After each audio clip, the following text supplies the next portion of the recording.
there is this gigantic scaling algorithm, very simple, but that scaling algorithm is responsible for many, many things in our universe, not just the growth in the plant and animal kingdom, which I think is profound in and of itself. When applied to all of the major pyramid sites, all of those sites fit within this algorithm. You look at the stars in the constellations, and every star in the constellations uses one of these geometric angles that are in this algorithm. The angles between the stars in the pyramid. At first, you say, Charlie's got to be nuts to be saying this stuff. But I've done the research, I've done the calculations, and that's what I'm here to show you today.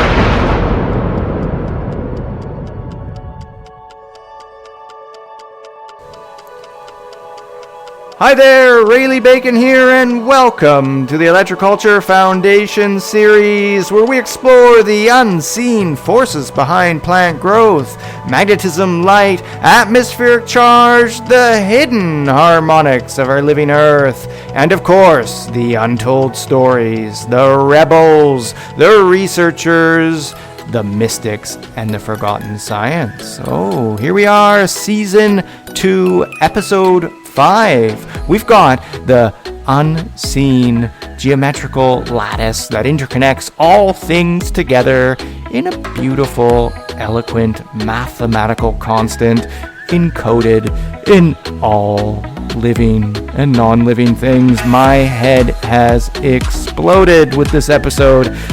The work of Charlie Z's. He has done thousands of geometrical formulations with very, very simple, eloquent, really quite rudimentary geometric patterns. It's this strange mathematical sequence of numbers and angles and, well, it's in everything.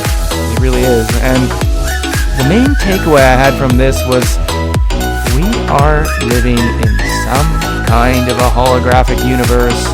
Perhaps it is some algorithm. That's what he alluded to. Maybe it's divine providence. Maybe there is some great creator that is orchestrating the symmetry in all things.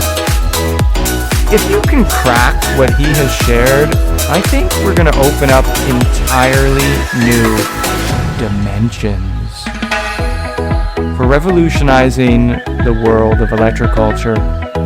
What do I mean by that? Honestly, if we can mirror this mathematics in the way we build things, in the way we design gardens, in the way we orient plants, in the way we slope the angle of our roof,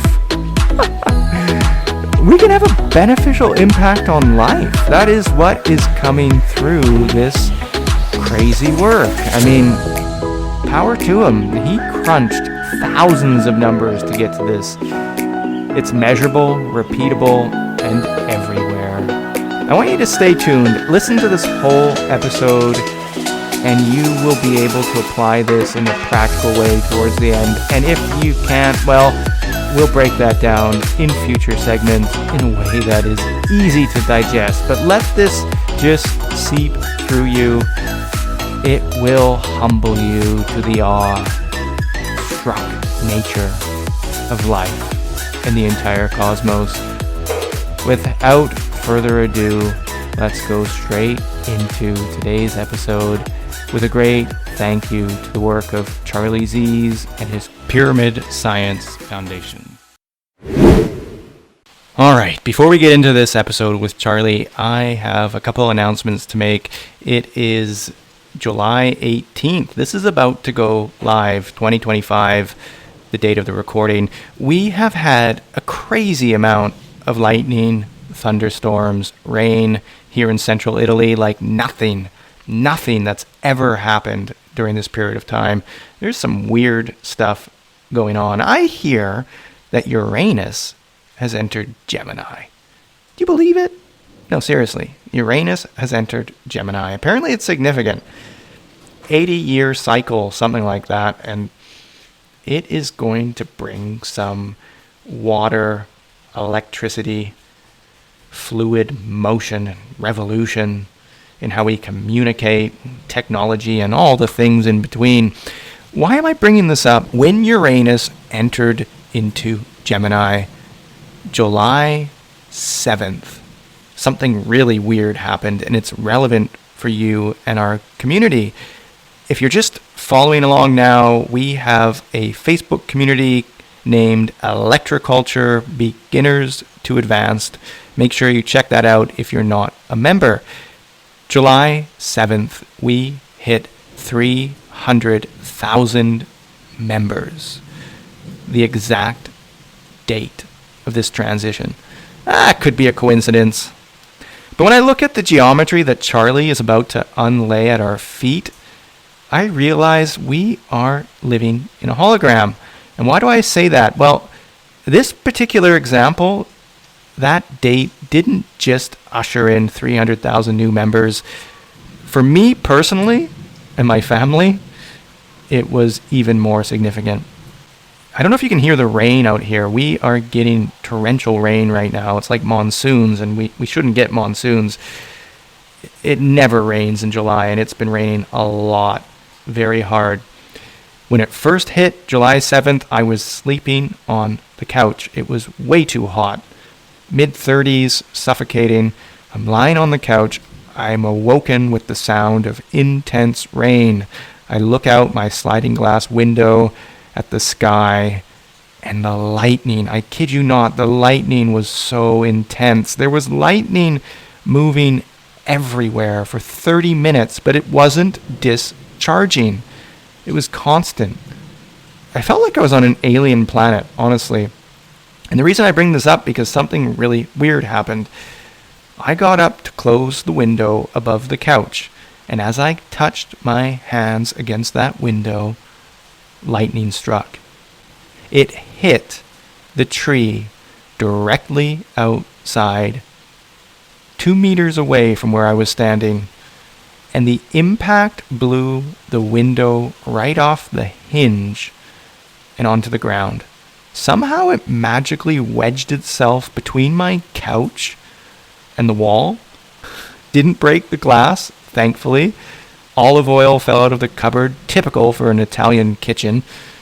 And I could hear the kids screaming as suddenly big, loud bangs started to happen. What I later found out was that lightning strike wasn't the only impact.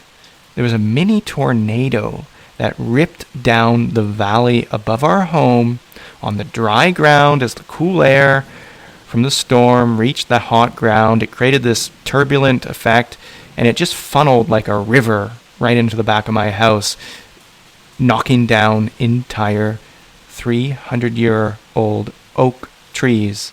If you haven't seen the article on Substack, I'll add that into the show notes. Take a look at the damage. It is incredible. I have been chopping wood with a chainsaw every morning since, and I'm not close to finishing. Oh man, I mean, it's weird. 300,000 members, this. We've also had something strange start happening with the community as well. Facebook is doing some funny business. They've been doing this for a while, but I just happen to be sharing with you right now. For about 9 months before the summer, we had on average a million views to the community. And of those views, we had absolutely 0 new members for 9 months. 9 million views, 9 months, 0 new members. Well, actually, 1 new member. A bit strange. We got into summer, early spring, into summer, a 3-month period. We had 9 million views. That's 3 times the amount of views. But we had 60,000 new members.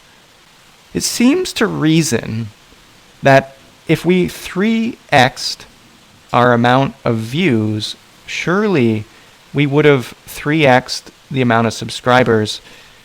We should then, in theory, have assumed that the 9 months prior, with 9 million views, should have brought, divided by 60,000, divided by 3, it should have brought 20,000 new members. But it brought none. Well, one. Facebook periodically bans our site. Shadow banning is the technical term.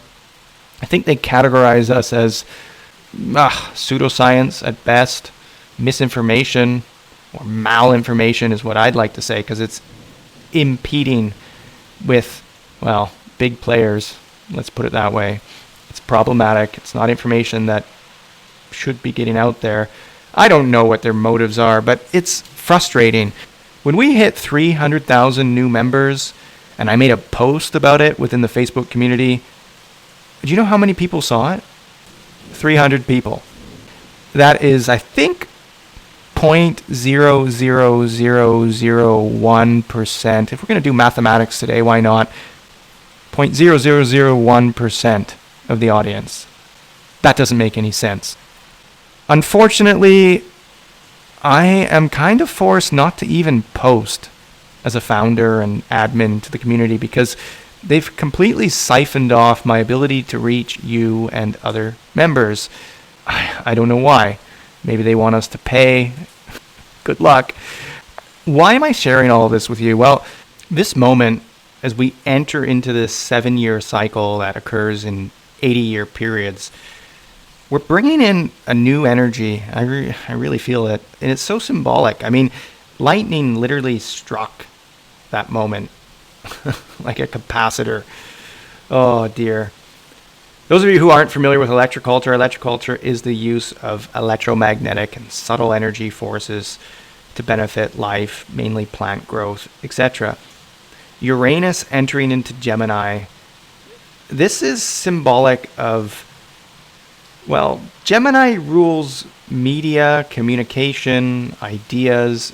Uranus represents disruption, innovation, novelty. So I'm expecting a flood of curiosity, lots of skepticism, hopefully decentralization, because there's a breakaway happening with power structures. And this is a movement that isn't going to be driven by institutions. I think it's going to be peer-to-peer, and that's where you come in. You're learning, you're experimenting, you're tinkering. We have to do this together. Otherwise, I'm going to be like that oak tree. I am an oak. I'd like to say I'm wise, but I grow slowly. I'm deep-rooted, connected to the cosmos. I can hold on to electrical charge and still live, but I'm brittle in the wind. I tell you, my limbs will break right off. Inflexible, hard-headed. I need a forest in order to stand tall. Maybe you can relate. We need each other. Honestly, this has to be a collective movement. Uranus often sparks technological revolutions. And in Gemini, this relates to air, signals, the network effect. And given the ether component and the ideas around electroculture with aerial antennas and coils and such things, maybe we could start merging open source technology here in a way that can move this forward in a real disruptive manner. I hope so, because if Facebook starts shutting us down, I don't have a plan B. Do you? There's already bots that are infiltrating the group. That's been happening for a couple years now, and we have to really work on managing bots. A lot of bots now are even getting into Telegram groups on Electroculture and are verbatim posting dissent against the movement.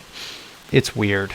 I don't know who's paying for these infiltrations, but the pattern's there. I'm communicating with other people in the field who are trying to be holding space for the community and people trying to be thought leaders, and they're all experiencing the same thing.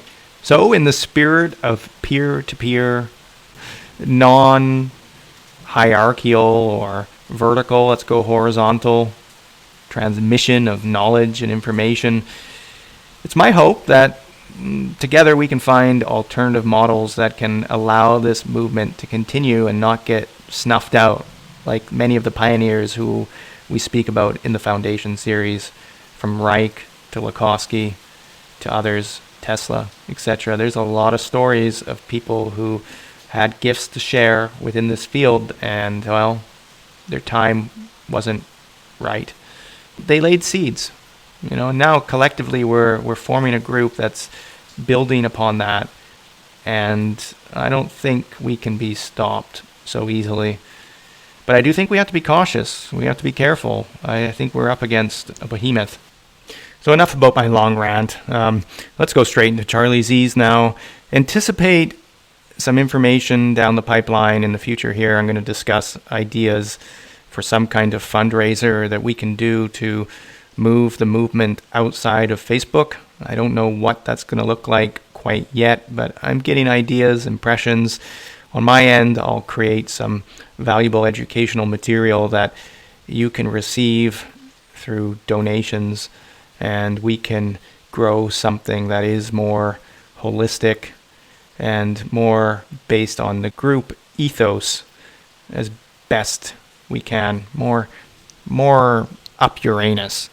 I mean, Uranian, more Uranian.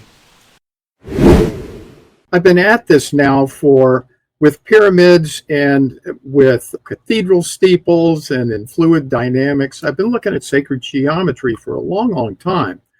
But it was really just in the last year that I made the decision to start to take a good hard look to see about the geometry of what I'm calling growth in nature, because I knew that there was a couple of geometric angles that were all related to the golden ratio that had shown up in pyramids, and it had shown up in these Gothic cathedral steeples. And I was interested to see what I'd find out when I did that in nature. And that's really what we're going to be talking about. Today, that research has profound implications. And actually, what I'm going to be trying to demonstrate to you is that there is this gigantic scaling algorithm, very simple, but that scaling algorithm is responsible for many, many things in our universe, not just the growth in the plant and animal kingdom, which I think is profound in and of itself, but things such as for the first time, this algorithm will, when applied to all of the major pyramid sites, all of those sites fit within this algorithm.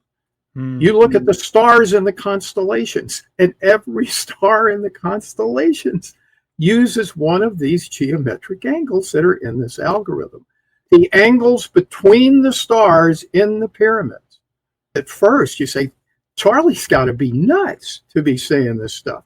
But I've done the research, I've done the calculations, and that's what I'm here to show you today.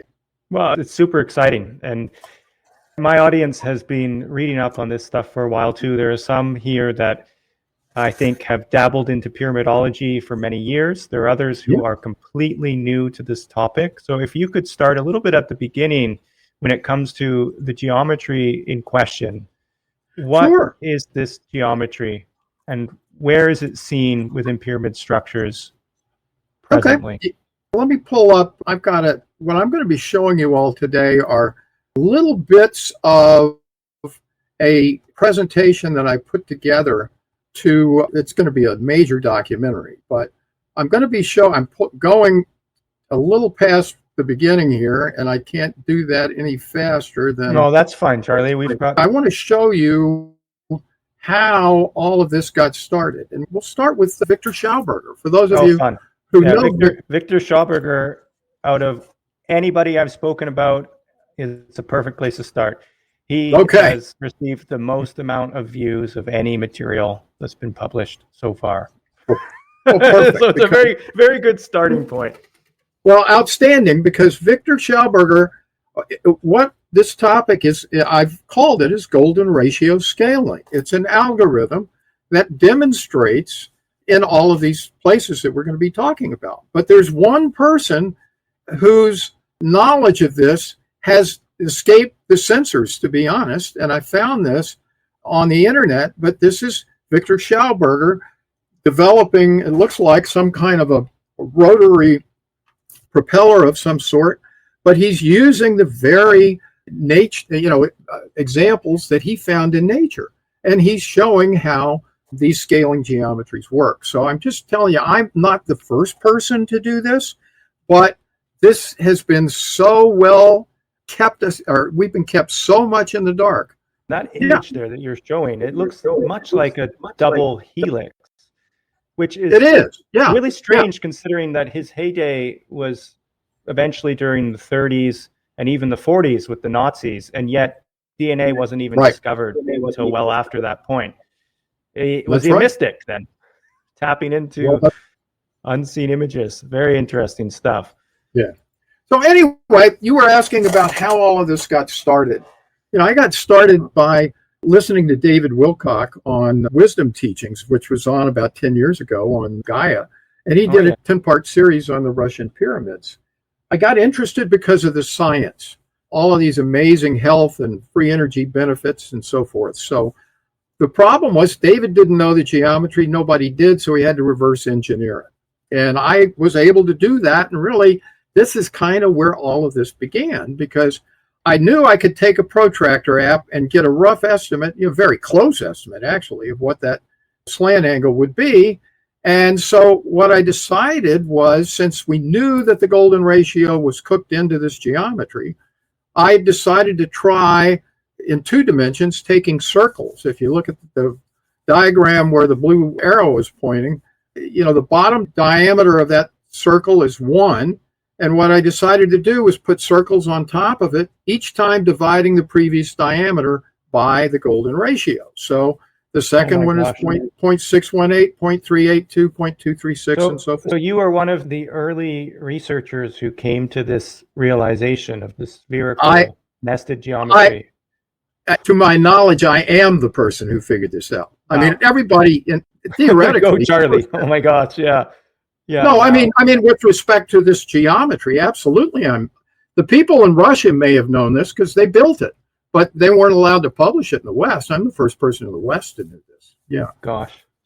And if I just may ask a quick question before we move on, sure. Because our audience here with Electroculture, they work with pyramids. Many people do. And in the case of Golod, it's my understanding that what was observed from the Russian Academy of Sciences was ionization surrounding the upper portion of the pyramid itself, implying that it's not just about the geometry, but there is a subtle movement of energy, maybe torsion, maybe scalar, are terms that are thrown around.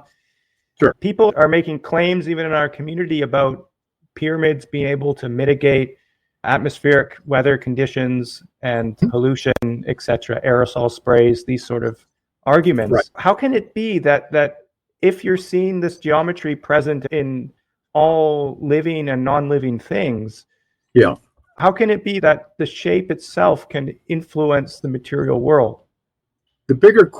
I think you have to answer that question, to be honest, we have to get back to our first premises. What is the reality of our world? In order to affect it, we have to know what that reality is.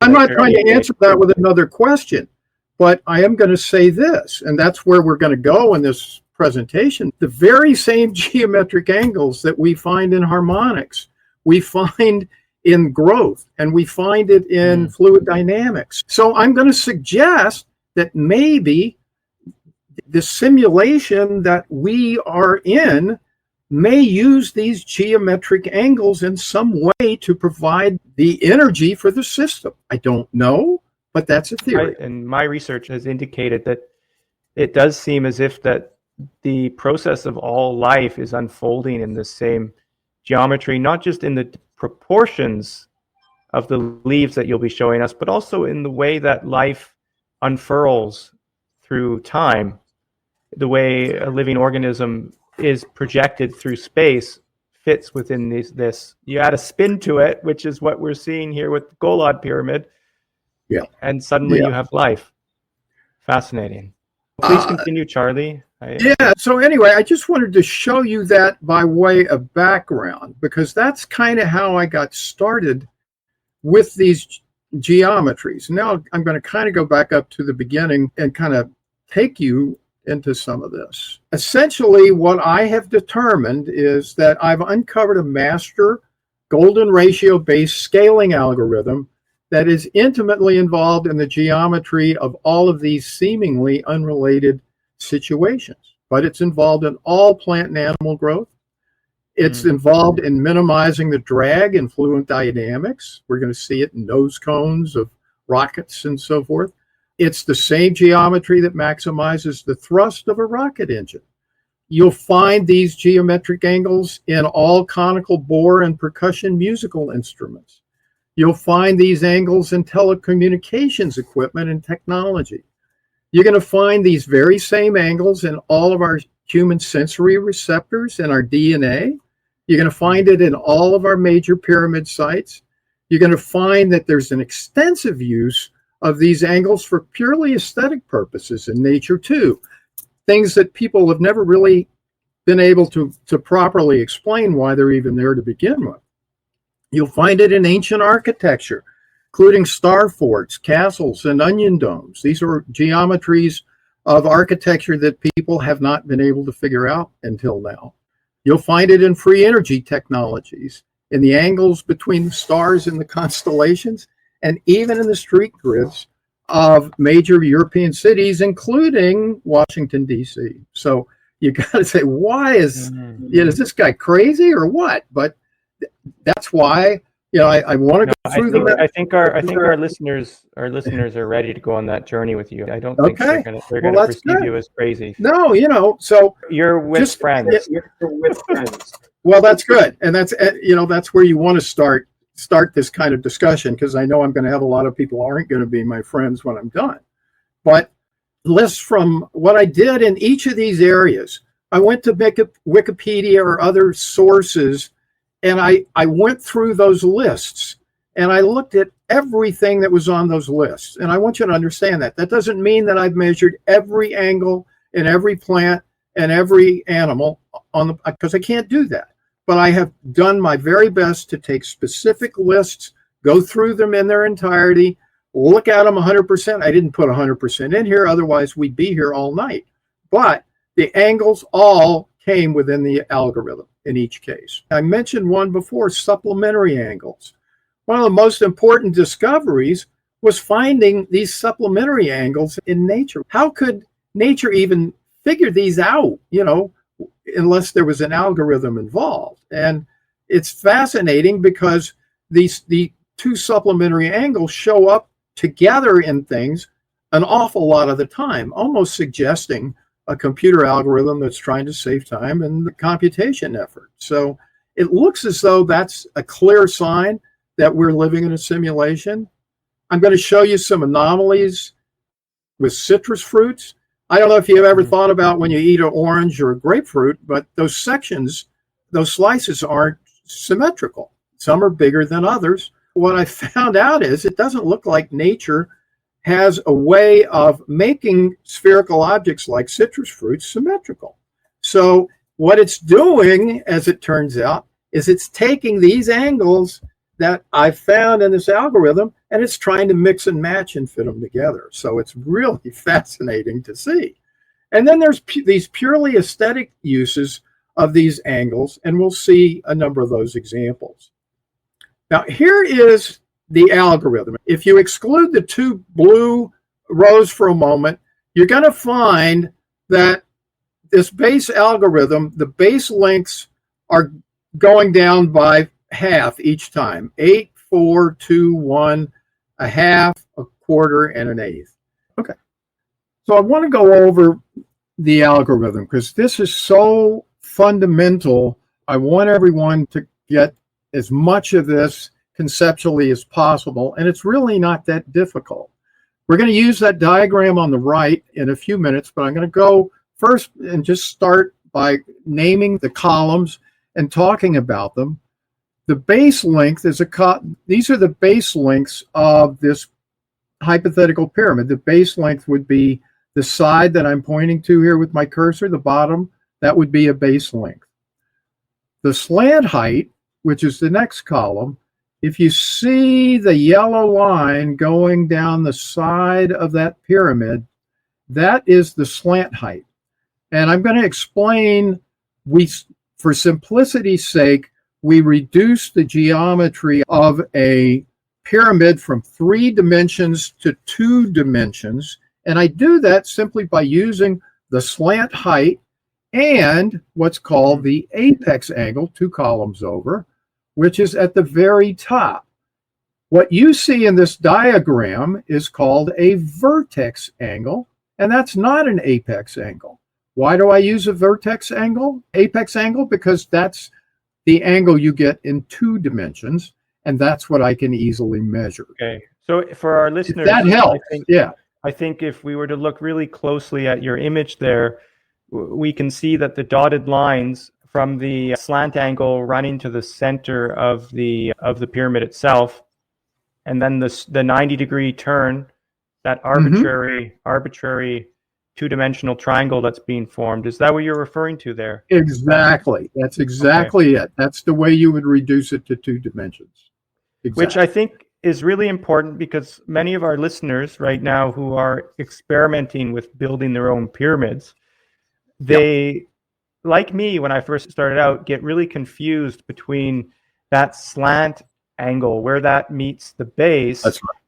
And then the other angle that is in the corner angle, which you refer to as the supplementary angle. Is that correct? Well, no, it's the edge angle. If you look over, okay, I'm pointing to it with my cursor now. That's, people get that edge angle and slant angle mixed up quite a bit, and that's why it's important to try to make that clear.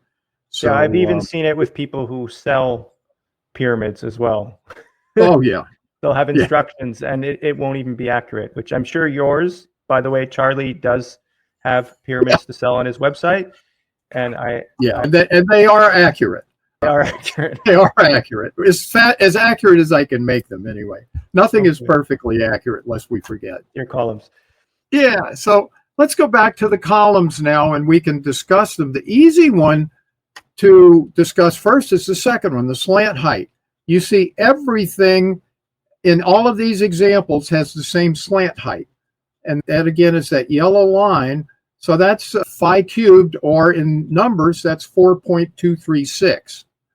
Okay. Now, what we're varying in each, as it turns out, whether we want to call that God, nature, the algorithm, whatever, but what's changing in that algorithm, who decided this, I don't know. But if you take the blue lines out for a moment, just forget about those, and look at the ones that are just in black, you're going to see that those base lengths are being halved each time. It's going from 8 to 4, and then to 2, and then to 1, and then 0.5, 0.25, and 0.15. Now, those are the major components of the algorithm. You're seeing one that's really weird, that 5.236. Well, what that turns out to be is the base length, which would produce the apex angle of the Giza pyramid, 76.345 degrees. So this is an anomaly. I can't tell you why this occurs, separate and distinct from the rest of this algorithm.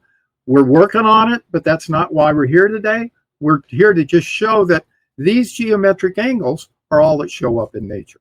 And not to get into the weeds a bit, Charlie, but just to be clear, when you're referring to the base lengths, and you have your column there on the far left for our listeners, the way that you have it listed from the length 8 and it becomes smaller and smaller, how are you getting those numbers? Because to me, they look arbitrary. Is that an equation that's giving you that proportion? Very perceptive question, because you wouldn't necessarily think that that would be anything that nature would put together. It just doesn't make sense to me. But you're right. It's an arbitrary scaling algorithm. It's something that is very simple for a computer to calculate.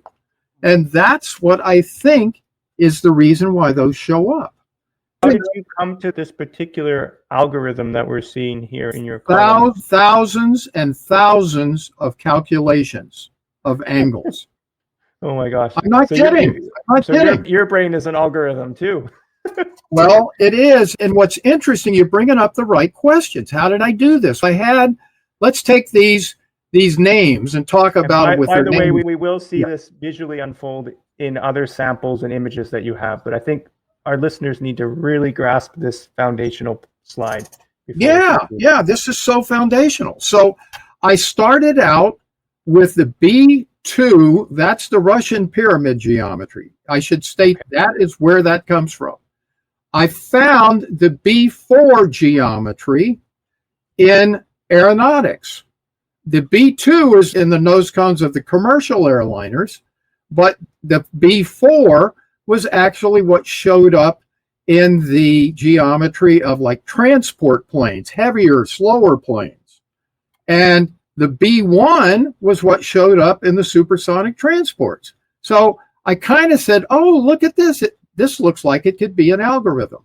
And that's where I start. That's what I started with until I started. There was no B3 in aerodynamics, interestingly enough. There were Gs and there were B1s, B2s, B4s. But I had those nailed before I went into nature. Now, I'll talk about nature in a minute and these supplementary angles. But and you're saying also that all of these examples that you are giving, the slant height, you have a symbol there. Is that representing phi? The apex angles that I have figured, that's what I can measure. Okay. That's what I'm measuring. So what I do to get to these angles is to go into a pyramid calculator. And so for a base length of 8 and a slant height of phi cubed, my apex angle is 141.569 degrees. Okay, so that is phi cubed. Got it. So yes. what it is showing ultimately is that all of these examples that you found fit within the same harmonics. The same essentially, yes. That's a great way of describing it. A constant height of which is the phi cubed harmonic, and all we're doing, just like we would do in the music scale, is go from, an octave is a doubling, or a fifth is a half of an octave, and so forth. So you're right, that analogy is spot on. Just to finish up with, however, that's how we get to the apex angles. Now let's finish up supplementary angles. How did I find these? I'll show you in a minute. I started looking at leaves, and I kept finding these angles that I couldn't match up with any of these over here. And I started to measure them and to see how close I could get. So now I want to explain the supplementary angle. We've just shown how we calculate each of the apex angles. You have to go to a pyramid calculator. But once you've got these apex angles, all you do is subtract the apex angle from 180 to achieve the supplementary angle. And so in each case, 76,345, the supplement would be 103.655, such that they add to 180. So that's how we came up with the supplementary angles. And so you're absolutely right. There's no logic to this except if you're thinking like a computer programmer.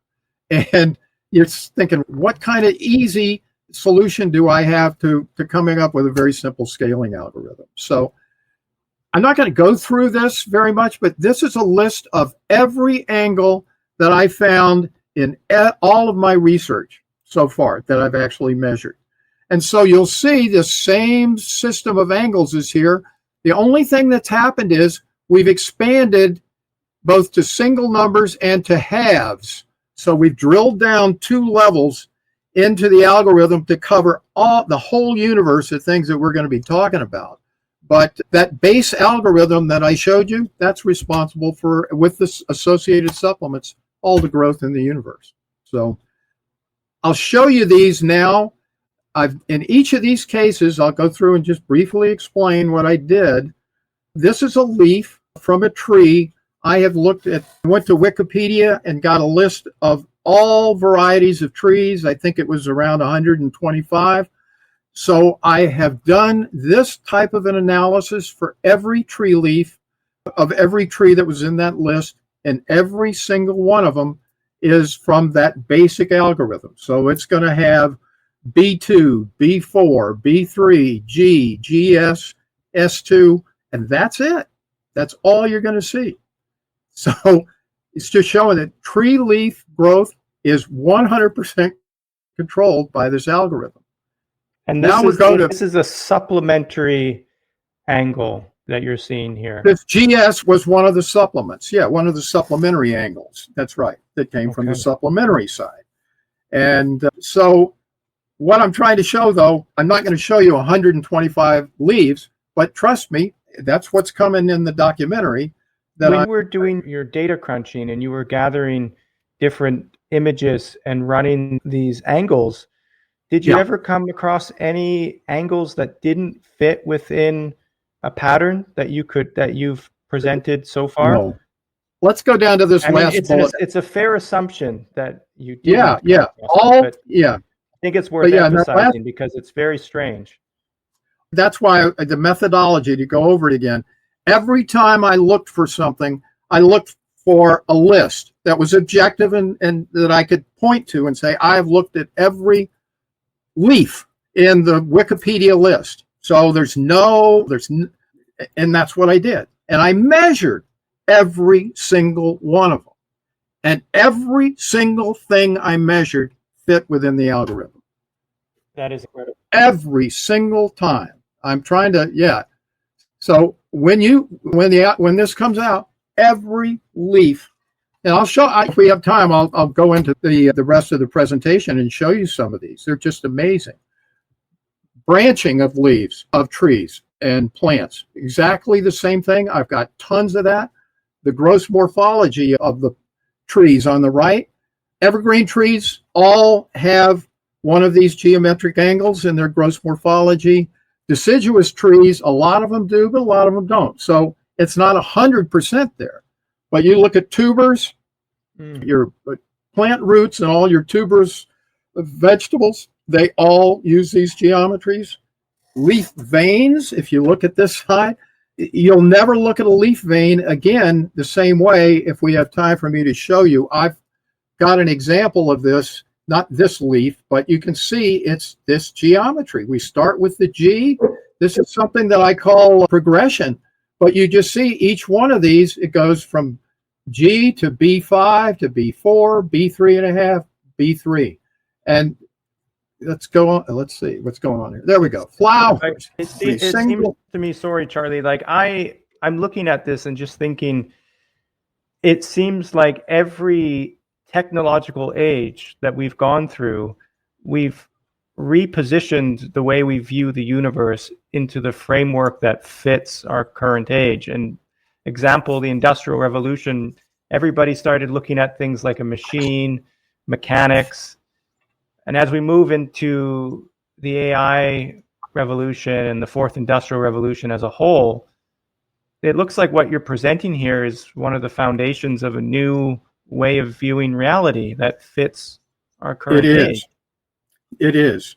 That's right. This is the new science. This is foundational, this work, because you're going to see by the end of this, everything in our world, you will never be able to go out and look at nature or anything in the animal kingdom again without seeing the sacred geometry in it. So what's really troubling me, though, is I'm getting really troubled looking at that, just thinking in terms of how everything that we are doing presently in modernity as a whole is disharmonious. It doesn't fit within this framework. That's right. Everything that we have seen in the visible universe does, I'm getting goosebumps. What, I mean, does that not represent some form of extreme separation from source, from the fundamental laws of nature? Because I've come across research, as I'm sure you have, on pyramids that are able to reduce degenerative disease conditions, improve function in laboratory mice. But then what no one says is if a mouse that has diabetes is placed inside a pyramid and it has better glucose resilience, what happens with a mouse that's placed inside a communist era block cement building that has no soul whatsoever? Oh, I agree. And this is all I'm doing here is showing that there is precision in the universe. There is an overriding higher intelligence at work here. And it looks as though it's using a gigantic computer algorithm to create our physical experience. So anyway, here's all the flowers. I've got 100 flowers that I've measured, vegetables, berries. You see these geometries everywhere in fruits and in the nuts. Each one of these segments, mollusks, I have probably 50 or 60 of these. You know that there are all these different conical shapes in the seashells and so forth. Every single one of them fit within the model. Nothing that I have found doesn't fit. Same thing with the fish in the sea, all of the sea creatures.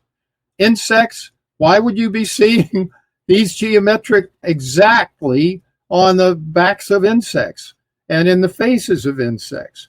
Why would you see these geometric angles only and precisely in the antennas of every insect on the planet? Horns and antlers, every single one of them is one of these scaling angles. Every butterfly and moth is I'm suddenly looking at it in a way where I'm seeing, if you hold on just one image here, go back to the tiger for a second. Oh, okay. Yeah. I'm looking at that and what you're saying and going, holy smokes, like the angle, the base angle there of the mouth, as an example, that focal point Yes. of the tip of the nose, Mm-hmm.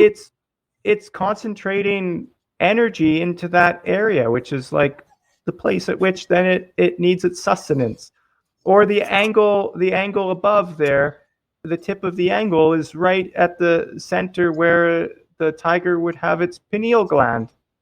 Yep. Implying that it's incredible, because when I saw this in stars in relation to each other, in which the brightest star in association with other stars in a constellation, the brightest star would be at the tip of the pyramid, so to speak, and the second and third brightest star would be at the base, and that the luminosity was based on the slope degree, implying that more energy is being funneled at the sharper the angle, the more energy is moving in that direction. Yeah. Which, this is really bizarre stuff. Hi there, Rayleigh Bacon here. I hope you're enjoying the episode of the Electroculture Foundation series. This one was a lot of fun, but I need your help. If you actually listen and you like it, let us know. Head over to wherever you listen to podcasts, leave us a review. It will help this channel grow. And if you're listening or watching on a platform like YouTube, make sure you subscribe, you hit that like, leave a comment, whatever. Oh, I can't believe I have to say these things. It really feels like prostitution. But honestly, it's necessary, because if I don't, well, this project is dead in the water. And if you really want to support this and see it grow and help support me and my family and what I'm doing here, head over to the show notes, click that link. I have created a series of guides, many of which are in the work, taking not the mysticism, not the science, but the pragmatic application of electroculture. I've priced them at a really low price, not because I'm cheap. I do value myself, I really do, but I want it accessible for as many people as possible. And that's why I've made it a low price. Electroculture Foundation Insider editions cost less than $50, and that will give you access to all the guides that are coming out this year or have been created thus far. You'll also get access to insider editions, audio, as well as video that isn't available anywhere else. So, less than $50, help support your favorite show and keep this movement alive. Thank you very much. Lots of love, and let's go back to the show. This is the same geometric angle that we see in the nose cones of rockets and airplanes. This is the peregrine fastest bird on the planet. Here's some mammals that, I mean, these just get to be absurd, but you see how pervasive this is.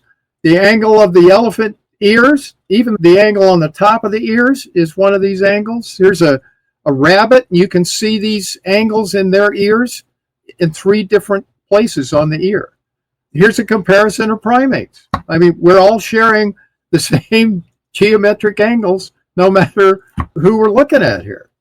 Lips from the human body, it's our human DNA has these geometric angles as well. Now to see, this should be interesting to you, Ray, and to your viewers, because I'm going to show now that there's all these things in nature.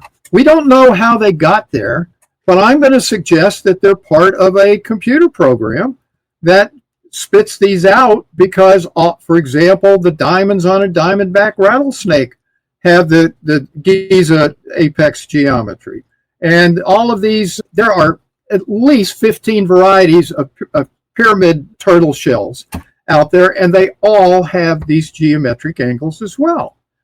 There are little things called chitons.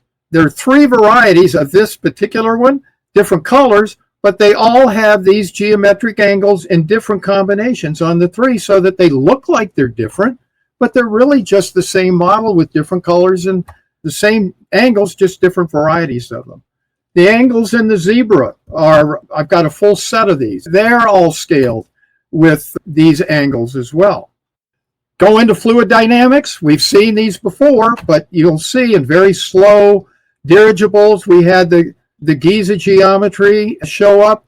When we get into these types of transport aircraft, heavy aircraft, we see the B4 geometry in the nose cone and B2 in the rear. We see B2 in commercial aircraft and B1 in supersonic. So these match up exactly. And those are all supplementary angles, most of them, right? With the exception of the Zeppelin. No, unless they have an S in front of them, they're not supplementary. They have to have an S for them to be supplementary. So the G is the only one that's a base, one of the base angles that doesn't have a B in front of it. And I did that specifically so people would know that this is the geometry of the Giza pyramid. Musical instruments, we see the same geometric angles. The geometry of what's called conical bore instruments, trumpet here, that conical bore actually starts on about where my cursor is and ends about where that ends. That's the part that's got a conical bore in it. And that has one of these geometric angles. All your reed instruments, like oboe and bassoon reeds, they all have this. I played a trumpet. The bore of the trumpet mouthpiece works as well. And then we see drums with these geometric angles as well. All of the telecommunications equipment uses these B2 geometric angles. And these people don't know this. That's the funny thing. No one knows that this has happened, that they're actually using sacred geometry and they don't know it. Then what? The energy technology. Then are we sovereign? What is guiding our creative process? If we are able to, like a bee, able to create a hive, it's not thinking about it. Then seemingly the greatest innovations that we can develop would be harmonic to what you're demonstrating. And I'm working with some other researchers to take it to that very next step. Yeah, because we're working on that. Implies that beauty is not a subjective thing, that something that is beautiful can be objectively true, meaning that the greater harmonic proportion of something, the greater the beauty. I would tend to agree with you. I think that there's going to be, once people accept this, there's going to be so much new research in the field of perception along those very lines. What is beauty? Is it nothing more than a summation of things of which geometry is one, that makes something beautiful? I think we're probably going to find out that that's true. Again, our sensory, the gross morphology, I don't think we've gotten there yet, of our sensory organs have these geometric angles as well. So I don't know what significance that is, but more research. All right. So free energy technologies. This is the good stuff, huh? Yeah, well, I think so. Now people who are in the free energy world, we've seen these ion harvesting devices from the Tartarian Empire. We'll talk about that in a minute. But on the left, we have Victor Schauberger's home vortex water. It was water generator that was 10 times over unity using this geometry. Again, we talked about Schauberger before. This is his version of golden ratio scaling, I'm sure. This is a temple in Asia, but you can see the B4 geometry, on the bottom, and a coil on top with the B2 geometry. I'm sure this was a free energy device. This was Tesla's Wardenclyffe Tower with B2. And of course, we know, as you mentioned, the Russian pyramids create free energy and huge ionization fields with this geometry as well. I was able to decode the onion domes. I had never been able to do this after I studied nature. And we'll see here, this one is from Krasno, which is a town in Belarus. But the reason I chose it, first you see all the free energy antiquitech there on top and for the ion harvesting, but you see you can specifically see these various parts and this progression of these angles going up from the bottom of the onion dome. So the very top piece is B2. We've got B4 in the second piece, and then the Giza in the third piece. People haven't been able to figure out star forts, but after I figured out this algorithm, I went in and I started finding these G and SG geometries in them. There's more research to be done there. I looked back at castles as well, and the reason I put this one in, you can see it has B1, B2, B3, and B4. And if you look at these little skinny ones, if I had blown those up, I probably could have gotten a B.5 or maybe even a B.25 on those, but I didn't want to ruin the photograph. What I want to point out to you, this castle was built in the 1890s. Now, I'm rediscovering all this stuff in 2025, and the architects of this castle knew this stuff a little over 100 years ago. So how did we lose all this information? Just a question. Ancient pyramids. The most important thing to figuring out the geometry of these pyramids was figuring out the existence of supplementary angles. This is the Pyramid of the Sun in Bosnia, but I've applied this to all of the pyramids, and as I mentioned before, all pyramids fit within one of these geometries that I've found in the algorithm. And then finally, constellations. If you can believe it, I've done every angle in every constellation, and you have to drill down further into the algorithm, but every angle in every constellation fits as well. And finally, I've applied this to street grids in Versailles, Berlin, Paris, and DC. And I haven't done every street, but I've taken examples like here, DuPont Circle, and I've measured them all, and they all fit into one of these angles. There you go. So I think we'll stop at that point. That's the end of the slides that I have read. Wow. I mean, that is absolutely bizarre. The level of depth, I mean, it leaves me with so many questions. The biggest question I have is our own interface with this geometry in our creative endeavors. And what is it about certain people who are able to do this without any thematical knowledge of it? In the sense, it's almost like it's coming through a form of connection to source, to God. Because Ray, are you asking me how I got this? This is coming through me mostly, not from me, if you understand what I'm saying. Exactly. So what you're saying is it answers my question, because how do all of us who have created things of beauty and wonder fit within this hologram? This is going to raise a lot of questions. I wish I had all the answers, but I'll tell you what it does for me, because I guess I've had a chance to focus on this. It's kind of a 12-step program almost. You know, at first I was pissed off at the world, and I was saying, how come they hid this from us and all of that? And I don't know who they would have been to be mad at. And I've also said, how come mechanical engineers don't know this? How come this and that? That's because they weren't taught it. And I've asked for guidance ever since I started making these pyramids and got the geometry of the Russian pyramids right. I meditate every day under there. And I know now that this geometry is sacred in the sense that it is a connecting geometric angle that's wired literally into our existence. So I'm not at all surprised that originally this work was perspiration, now it's inspiration. I just ask, and I was told to go look at the constellations. I didn't figure that out on my own. Looking at that answers a lot of, it leaves a lot of questions still unanswered, but it answers a lot of questions. I've been looking into sacred geometry from a surface level perspective in nature and seeing different patterns, but seeing in this full picture view, it's very humbling. And it's gratifying, though, to me, and I'll put it in this context, Ray. One thing that this research does definitively is to prove that we are not a random product of our random accident. So it's uplifting to me. Whether this is a simulation theory or whether this is God's way of creating, I do know that there's order in the universe. And that means that at least somebody took some time to make this for me, which kind of makes me feel at least a little bit more important than I could if I thought that I was a random accident. Yeah, so at least I think at a minimum, we all ought to be.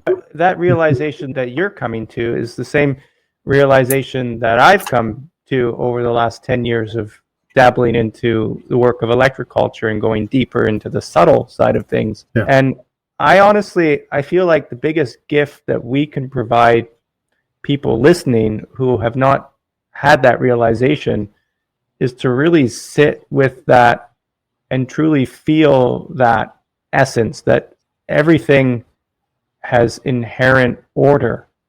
And if there is inherent order and it's not just a chaotic universe, then inevitably there's meaning in that order, which for many I think is solace. That's right. Can give a sense of peace. It helps me as well to understand from a metaphysical standpoint that I'm not my body, I'm my consciousness. That to me is also just foundationally important. But what all of this shows to me, Ray, this is going to be foundational for what you're doing in electroculture, I think, because I would imagine that what this research is going to, first is the first step. We have to get this adopted by the biological sciences, and then by engineering, hopefully, because I think it's more likely to get adopted by engineering first. It might actually be more likely to get adopted by those who are working with AI algorithms with visual recognition. All of that. And absolutely. being able to render artificial environments. Having that. How better to render it than by the master? We got the scaling algorithm now, so use it. There you go. Oddly enough, that's probably the people who would listen to you because they do believe that their work is creating some artificial god. Free energy people should, for two reasons. One, I've talked about the ion harvesting. But if these angles are really important, I would want to try these out in nuclear fusion because we know that these are implosion geometries and they might just take us over the hump in terms of energy efficiency. That's beautiful. If I were a betting man and I see that the universe is scaled this way, I think I might try it. Yeah, it's definitely worth it. Even with agriculture, I think we're going to be able to pull these geometries and start to do research. I think in terms of regenerative landscape design, being able to terraform parts of the earth that have been degraded. And we have moved so much earth, so much sand, so much raw material that it's my view that what we're seeing with climatic instability, what we're seeing with more chaos, essentially, is the more we damage the biosphere, not just in terms of cutting down ecology or putting certain compounds into the air. I feel based on what you're demonstrating here, it would imply that even the act of mining, taking materials out of the earth, is disrupting this geometry. And if we're disrupting this geometry, then there's got to be an exchange that's happening between resonant fields, electromagnetic radiation, and other known energies in physics, and even the subtle energies that are being influenced by the chaos that we're creating in the system. And in essence, it's a domino effect. You create chaos in one place, and it has a downstream effect on all points that are connected to it. And which, I mean, it gets me into thinking of stories of people who talk about the atomic bomb when being first invented, and suddenly we have these UFO flaps of seemingly extraterrestrial or interdimensional entities that come, and they're like, what are you doing? You're damaging also us, which leads me to think, oh my gosh, if we damage any locale, including ourselves, are we harming something else as well? It leads a lot of questions. Oh, sure it does. On the ethics of there's being alive. Yeah. Golly. All of what this research, you were mentioning, the damage to the environment, damage from moving stuff around and mining and so forth. I mean, in some senses, it truly is no different than putting electromagnetic frequencies, I think, into the air. It's all vibration, and it's ultimately going to cause a problem. But what I have found is that these geometries, this from the Russian pyramid research, they will mitigate the radioactivity in the soil. They will clean up the environment. They will create energy. They will create health and so forth. That's why I think this research is going to have a big application in agriculture, because we may find that there's a way to artificially create these geometries. I don't know, but that these geometries are what are going to increase the growth and the vitality of your plants. This is what gives me a lot of hope with what you're saying, because many of the devices that people are creating within our community, the passive electroculture devices, the orgon devices, tensor ring technology, coiling technology, pyramids, a lot of the tech is fitting within these harmonics, whether people are aware of it or not. Then the bigger question that it leads for me is, these are tools in a toolkit that we can use. How are we going to use them in a way that is more beneficial for life? Well, that the location of a pyramid is going to mitigate a certain problem that could be beneath it, as an example. Sure. If we're capping off natural gas wells from fracking, and it's full of polluted water and it's distorted energy that's just waiting to cause an earthquake. Yeah, I put a pyramid over it. You bet. It's like sticking the south pole of a magnet towards an injury on your body. It's very interesting. Huh. What's more important, I think, is now that we know what the geometry is or geometries that could work here, maybe we don't even have to build the pyramids. Maybe there's a way to create that field artificially. I don't know, but this is all stuff that, but that goes into the work of radionic practitioners. Yes, who are able to do remarkable things just with a two-dimensional sketch. Oh yeah, I've worked with some guys this was during COVID, so guys from the Philadelphia Radionic Society using pyramids as an enhancer, and we were getting some really good results, amazing results. So I'd like to try that again. I really appreciate everything you've shared with us today. This requires a bit of time to digest, as I'm sure it does for many of you listening. If you haven't seen this footage, make sure you get access to that so you can see the digital version and the imagery that is with this, because I think you kind of have to see it to believe it. It is remarkable. You do.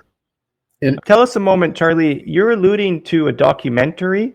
What have you been working on behind the scenes? Do you want to share anything presently? What I do want to say is, Ray, when we contacted, I can't remember who contacted who, but I just was originally going to try to do this in books. And I think why now today I decided not to do that. You need to be able to see these on a big screen with good clarity so that the images pop and people realize that I'm not cheating around the edges here. These are real measurements, and this is all for real. So I am going to be doing a documentary. I've got a professional documentary person who does documentaries, who I know, who we're going to be talking to over the weekend. If he doesn't do it, I'll probably just go ahead and do it myself. It's literally ready to go, but the slides that support this are up to Yeah, it's close to 2,000 slides now. And Wow. so depending on what the documentarian says, I may still want to do one that's nothing more than just a compilation of the slides so people can use it for reference. But I think you should do a rough documentary as a pitch deck and get it out to Gaia, because they would eat that up if they can see what you've done. that's another way to do it. Yeah. Higher budget. Yeah, exactly. I'm hopeful that you're able to find the right connections and align with Yeah. the right people at the right time to make this a I hope reality. so. I truly And, do, because I think this is groundbreaking. This is the first time anyone's been able to kind of put this kind of knowledge together in a meaningful way. It's beautiful, and thank you for that. It leaves a lot of things for us in the realm of electroculture to process.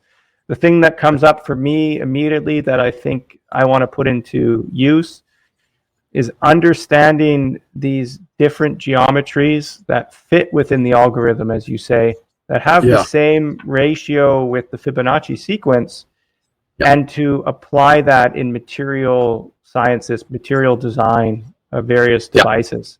It's my view that we may find that some of these angles are better for certain plants or certain applications than others. Absolutely. And that is the frontier that puts it into real practical applications. As an example, Very great idea. You'll find that the leading edge of a plant is a Giza geometry. Well, maybe you might want to, that might be an indicator that a Giza pyramid would be best. I don't know. Who knows? But there's certainly plenty to try. Oh, this has been an honor. I really appreciate being one of the first people to have an opportunity to speak to you about Well, this. thank you, publicly. Ray. And I'm looking forward to getting this out to our listeners and hearing back from people. I'll put them in contact with you. I'll also add your website to our show notes, description if this is up on YouTube as well, and make sure that they check out your channel. If you have anything else you want to say before we close out, I'll leave the door open to you. What I would say, Ray, is that if there's anybody out in the audience who really wants to try this themselves, everybody can be a researcher on this. All you really need is start with a list of angles, obviously, but you need an online protractor app. There's one that I would recommend. I don't get paid for this, but it's the best one out there. No, I don't. But it's Iconico, ICONICO.com, and they have an online protractor app. But you can do this yourself. You may have a special area of expertise or area that you're interested in, but you can do this yourself. And if anyone's interested, does have a subject matter or topic that they'd like to explore, I'm happy to help you with it. And anyone that wants to contact me, do that at Charlie, CHARLIE, at StargatePyramids.com. Be happy to help. All right, we just finished that episode with Charlie Z's. I hope you liked it. Quick announcement before we go here. The insider additions to the Electroculture Foundation series are evolving. Those of you who have paid in support of a year subscription, I thank you. Last week, I sent out a guide on building your first copper pyramid. Very fitting to this episode. 20 pages with diagrams, images, details, all the materials you need, tools, etc. Walks you through hand-holding, beginning to end. I hope that helps. If you have any questions, you can respond within the Substack article where it's hosted. Those of you who are not insiders and want to get access to that, you can unlock that with $5 a month. If you want to pay for a full year, I encourage you to do so. It's, I think, $50. Might be euros, I don't remember. Either way, it's not a lot of money, and I am putting out a guide. I'll put out one a month, at least. We'll have a minimum of 8 guides in the full annual subscription, maybe even 12, depending on the interest, how many people join in, and occasional extensions in audio format, as well as video. If you want to get access to that and unlock all the extensions so far, sign up. It's less than $5 a month with full-length episodes. And of course, video compilations now, because I have moved to recording these interviews in video. I'm not putting them in the public domain yet, and that won't happen for a couple years at least. It's only available for insiders.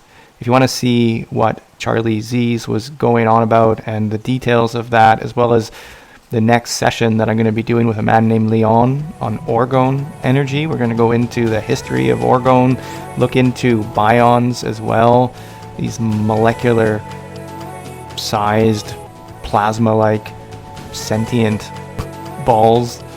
Oh, the origin of orgone. That's what it is. And that's huge. We're going to really go deep into that. I'm excited to start talking with him, and hopefully we'll also put out some educational content that'll help you build, not cloud chembusters. It's different. Everyone posts these chembusters and calls them cloud busters. We'll try and make sure everybody's on the same page. Alright, that's a wrap on this free edition of the Foundation series. If you're a Foundation insider, check out the extension video compilage to this. There's more coming up in the show notes. And for everyone else, we'll catch you in 2 weeks now.